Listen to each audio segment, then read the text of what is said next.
YouTube channel teaching exam overload पे। आज के सेशन में हम ईवीएस के अंतर्गत राज्यों के भोजन यानी स्टेट फूड के बारे में पढ़ेंगे, जो कि बहुत ही इंपॉर्टेंट सेशन है। यहाँ से सीटेट, यूपीटेट जितने भी टीचिंग एग्जाम होते हैं यहाँ से बार बार प्रश्न बनते हैं। तो सीटेट के लिए तो बहुत ही महत्वपूर्ण है। कई बार सीटेट में हर शिफ्ट में यहाँ से एक प्रश्न बनता है। तो आप लोग आज के सेशन को स्टार्ट करने के पहले हमारे चैनल को लाइक करें, सब्सक्राइब करें, ज़्यादा से ज़्यादा शेयर करें। चलिए हम आज का सेशन स्टार्ट करते हैं। राज्यों के भोजन के बारे में पढ़ते हैं। तो पहला है पकाने के तरीके के बारे में। तो पकाने के तरीके में है भूनकर, उबालकर, तलकर एवं सेककर। तो पकाने का तरीका कौन कौन सा है? भूनकर, उबालकर, तलकर एवं सेककर। जैसा कि आपको फिगर में दिखाया गया है, भूनकर, उबालकर, तलकर एवं सेककर। तो 4 प्रकार से पकाने का तरीका होता है। ठीक, चलिए अब आगे बढ़ते हैं। अब हम उत्तर प्रदेश में देखते हैं। तो यूपी में जो होता है कचनार के फूल की सब्जी यूपी में खाई जाती है। तो कचनार के फूल की जो सब्जी होती है यूपी में खाई जाती है। महाराष्ट्र में जो होता है सहजन के फूल के पकौड़े खाए जाते हैं। तो महाराष्ट्र में सहजन के फूल के पकौड़े और कचनार के फूल की सब्जी यूपी में खाई जाती है। तो यूपी में कचनार के फूल की सब्जी खाई जाती है, महाराष्ट्र में सहजन के फूल के पकौड़े खाए जाते हैं। चलिए, जैसा कि आपको दिखाया गया, कचनार की सब्जी, सहजन के फूल के पकौड़े। चलिए, असम में जो होता है, असम में बोरा, असम में खाए जाने वाले चावल की एक किस्म होती है जो बिहू त्योहार पे खाई जाती है। तो बोरा जो असम में खाए जाने वाले चावल की एक किस्म होती है, बिहू त्योहार पर हम बोरा चावल को खाते हैं। चलिए, गोवा तथा कश्मीर में। तो गोवा तथा कश्मीर में जो होता है, गोवा तथा कश्मीर में मछली को नारियल के तेल तथा सरसों के तेल में तला जाता है। तो गोवा में तथा कश्मीर में मछली को जो नारियल के तेल में तथा सरसों के तेल में तला जाता है। तो गोवा और कश्मीर में नारियल और सरसों के तेल में मछली को तलकर लोग खाते हैं। ठीक, चलिए, कश्मीर में सरसों के तेल में खाते हैं, गोवा में नारियल के तेल में खाते हैं। चलिए, गुजरात देखते हैं। तो गुजरात के प्रमुख खाद्य में ढोकला, नींबू वाले चावल, मिठाई आदि होते हैं। तो गुजरात में प्रमुख खाद्य में ढोकला, नींबू वाले चावल, मिठाई होते हैं। वलसाड स्टेशन जो है गुजरात में है। यहाँ बटाटा वड़ा, पूड़ी साग मशहूर है। तो गुजरात के प्रमुख खाद्यों में ढोकला, नींबू वाले चावल एवं मिठाई प्रमुख है। वहीं वलसाड स्टेशन गुजरात में है। यहाँ बटाटा वड़ा एवं पूड़ी साग मशहूर है। तो पूड़ी साग एवं बटाटा वड़ा यहाँ पर मशहूर है। चलिए, जैसा कि फिगर में आपको दिखाया गया है, ढोकला, बटाटा वड़ा, पूड़ी साग वगैरह, चावल नींबू वाले राइस चावल। चलिए, अब हम केरल के देखते हैं।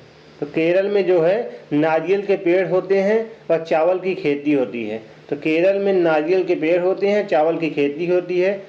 केले के फूलों की सब्जी जो होती है केरल में खाई जाती है। तो केले के फूलों की सब्जी केरल में खाई जाती है और केरल में नारियल के पेड़ होते हैं और चावल की खेती होती है। चलिए आगे देखते हैं। वहीं केरल व तमिलनाडु में व कर्नाटक में इडली, डोसा, चावल, केरल में टेपियोका या कप्पा भी जिसे हम कहते हैं। तो केरल, तमिलनाडु व कर्नाटक में इडली, डोसा खाया जाता है। चावल को केरल में टेपियोका के साथ खाते हैं। टेपियोका यानी कप्पा भी जिसे कहते हैं। ये देखिए, इसे ही कप्पा कहते हैं, टेपियोका। यहाँ से सीटेट में पिछली बार भी प्रश्न बना था। सिर्फ में यहाँ से प्रश्न बनता है कि टेपियोका क्या है। ये देखिए, चलिए आगे बढ़ते हैं। हांगकांग। तो हांगकांग में जो होता है, हांगकांग में सांप का व्यंजन खाया जाता है जिसे लुंग हु फेन कहते हैं। तो हांगकांग में सांप का व्यंजन खाते हैं जिसे हम लिंग हु फेन कहते हैं। क्या कहते हैं? लिंग हु फेन। हांगकांग में सांप का व्यंजन खाया जाता है जिसे हम लिंग हु फेन कहते हैं। चलिए, इम्पॉर्टेंट बिंदु देखते हैं। एक ही तरह की फसल बार बार उगाने से और दवाइयों में ज़मीन बंजर हो जाती है। एक ही तरह की फसल बार बार उगाने से और दवाइयाँ ज़्यादा ज़मीन में डालने से ज़मीन बंजर हो जाती है। ताज़ी सब्जियों को मसालों के साथ एक मटके में भरते हैं और उसको सीलबंद कर देते हैं। कोयले के अंगारों में मटके को उल्टा कर रखकर सब्जी को पकाया जाता है। इस पकी हुई सब्जी को ऊंधियू कहते हैं। गुजरात में ऊंधियू का मतलब होता है उल्टा। क्रोटन के पौधों से किसान जान जाते हैं कि के किस भाग में पानी देने की ज़रूरत है। यानी क्रोटोन का जो पौधा होता है इसको किसान लोग खेत में लगाते हैं और जब खेत में पानी की आवश्यकता होती है तो क्रोटोन के पौधे मुरझाने लगते हैं, जिससे किसानों को पता चल जाता है कि खेत में पानी सींचने की ज़रूरत है और खेत की सिंचाई कर देते हैं। जमीन उपजाऊ बनती है जड़ों, पत्तों, शाखाओं के सड़ने से और केंचुओं से। भास्कर भाई ने बताया कि ये केंचुए जमीन में छेद बनाते हैं जिससे जमीन पोली हो जाती है। इन केंचुओं के मल से जमीन उपजाऊ बनती है। जमीन उपजाऊ कैसे बनती है? जड़ों से, पत्तों से, शाखाओं के सड़ने से और केंचुओं से। भास्कर भाई ने बताया था कि जमीन केंचुए जो होते हैं जमीन में छेद बना जाते हैं जिससे जमीन जो होती है पोली हो जाती है। इन केंचुओं के मल से जमीन जो होती है उपजाऊ बन जाती है। पुराने समय में कर्ज वसूल करने वालों को मुकादम कहते थे। तो पुराने समय में जो कर्ज वसूल करने वाले होते थे उसे हम मुकादम कहते थे। क्या कहते थे? मुकादम। तो आज हमने राज्यों के भोजन के बारे में देखा, जिसमें हमने पकाने के तरीके देखे, मेथड ऑफ कुकिंग। तो पकाने के तरीके में 4 प्रकार से होता है: भूनकर, उबालकर, तलकर एवं सेककर। यहाँ पर सीटेट में हर शिफ्ट में हर बार प्रश्न पूछा जाता है। पकाने के तरीके कौन कौन से होते हैं? भूनकर, उबालकर, तलकर एवं सेककर। उसके बाद हमने यूपी में कौन कौन से भोजन खाए जाते हैं। तो यूपी में जो होता है कचनार के फूल की सब्जी यूपी में खाई जाती है। तो कचनार के फूल की सब्जी यूपी में खाई जाती है। एवं महाराष्ट्र में जो होता है सहजन के फूल के पकौड़े खाए जाते हैं। तो यूपी में कचनार के फूल की सब्जी है, महाराष्ट्र में सहजन के फूल के पकौड़े खाए जाते हैं। चलिए, उसके बाद हमने असम के बारे में पढ़ा। तो असम में जो बोरा असम में खाए जाने वाले चावल की एक किस्म होती है जो बिहू त्योहार पर खाई जाती है। गोवा तथा कश्मीर में मछली को नारियल तथा सरसों के तेल में तला जाता है। तो गोवा में मछली को नारियल के तेल से और कश्मीर में सरसों के तेल से तला जाता है। चलिए, उसके बाद हमने गुजरात के बारे में पढ़ा। तो गुजरात के प्रमुख खाद्यों में ढोकला, नींबू वाले चावल और मिठाई है। वही वलसाड स्टेशन जो है गुजरात में है, यहाँ बटाटा वड़ा या पूरी साग मशहूर है। उसके बाद हमने केरल के बारे में पढ़ा। तो केरल में नारियल के पेड़ होते हैं और चावल की खेती होती है।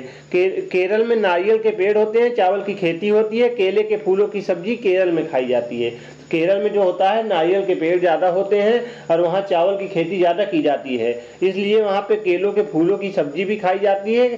तो चलिए, उसके बाद हमने केरल, तमिलनाडु और कर्नाटक में जो होता है इडली, डोसा, चावल एवं केरल में टेपियोका या कप्पा भी पाया जाता है। यहाँ प्रश्न सीटेट में कई बार बन सकता है कि टेपियोका कप्पा कहाँ पाया जाता है, तो यह केरल में पाया जाता है। उसके बाद हमने हांगकांग के बारे में पढ़ा। तो हांगकांग का भी प्रमुख भोजन बार बार सीटेट में पूछा जाता है। तो हांगकांग में सांप का व्यंजन जो खाया जाता है जिसे हम लिंगहू फेन कहते हैं। उसके बाद हमने इम्पोर्टेंट बिंदुओं को देखा कि एक ही तरह की कई फसल बार बार उगाने से जो खेत होती है बंजर हो जाती है और ज़्यादा दवाइयों का छिड़काव करने से भी खेत बंजर हो जाते हैं। ताज़ी सब्जियों को मसालों के साथ एक मटके में भरते हैं, उसको सीलबंद कर देते हैं। कोयले और अंगारों से मटके को उल्टा रखकर सब्जी को पकाया जाता है। इस प्रकार की बनी हुई सब्जी को ऊंधियू कहते हैं, जो कि गुजरात में ऊंधियू का मतलब होता है उल्टा।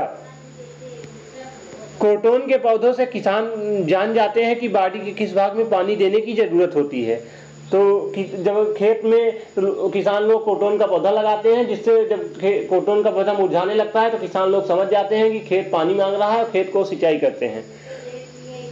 जमीन उपजाऊ बनती है जड़ों, पत्तों, शाखाओं के सड़ने से और केंचुओं से। भास्कर भाई ने बताया कि केंचुए जमीन में छेद बनाते हैं जिससे जमीन पोली हो जाती है। इन केंचुओं के मल से जमीन उपजाऊ बनती है। पुराने समय में कर्ज वसूल करने वाले को मुकादम कहते थे।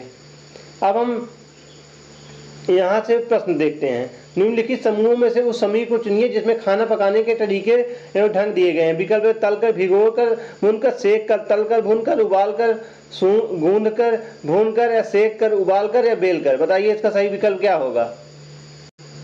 तो इसका सही आंसर हो जाएगा दूसरा, सेक कर, तलकर, भूनकर एवं उबालकर। 4 प्रकार से होता है ना।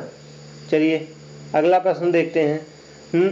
पसंद नापसंद के बारे में चर्चा करते समय किसी छात्र ने कहा, मुझे और मेरी माँ दोनों को सांप खाना बहुत पसंद है। जब भी हमारी सांप खाने की इच्छा होती है तो हम पास के किसी होटल में जाकर लिंगू फेन खाते हैं। यह छात्र कहाँ का हो सकता है? विकल्प ए उड़ीसा, विकल्प बी अरुणाचल प्रदेश, विकल्प सी असम, विकल्प डी हांगकांग। तभी हमने ऊपर पढ़ा भी था, तो इसका सही आंसर क्या हो जाएगा? विकल्प डी, हांगकांग में खाते हैं लोग। हांगकांग में लिंगू फेन खाते हैं जो सांप का व्यंजन होता है।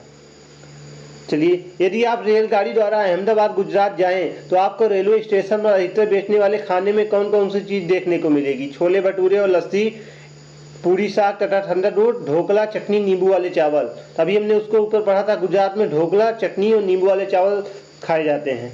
चलिए, निम्नलिखित में से हमारे देश के किस राज्य में अधिकतर लोग नारियल के तेल से पकी हुई समुद्री मछली खाना पसंद करते हैं? तो बताइए, गोवा, बिहार, जम्मू कश्मीर या मिजोरम? इसका सही आंसर हो जाएगा गोवा। गोवा में जो होता है, लोग नारियल के तेल से मछली खाते हैं, वहीं सरसों के तेल से मछली कहाँ खाते हैं? जम्मू कश्मीर में। चलिए, तो आज का सेशन यहीं पर समाप्त होता है। तो आज के सेशन में हमने राज्यों के भोजन के बारे में पढ़ा, उनसे बनने वाले इंपॉर्टेंट प्रश्नों को देखा। यहाँ से सीटेट में बार बार प्रश्न बनता है, बहुत ही इंपॉर्टेंट टॉपिक था। तो आप लोग क्लास को ज़्यादा से ज़्यादा लाइक करिए, शेयर करिए और सब्सक्राइब करिए। और अगर आप सीटेट की प्रॉपर तरीके से टॉपिक वाइज तैयारी करना चाहते हैं तो हमारे चैनल के साथ जुड़ जाइए, हमारे चैनल को सब्सक्राइब कर लीजिए। हमारे चैनल पर सीटेट की प्रॉपर तरीके से टॉपिक वाइज तैयारी कराई जा रही है। तो आज का सेशन हम यहीं पर समाप्त करते हैं। कल फिर मिलते हैं किसी नए सेशन के साथ। तब तक के लिए धन्यवाद।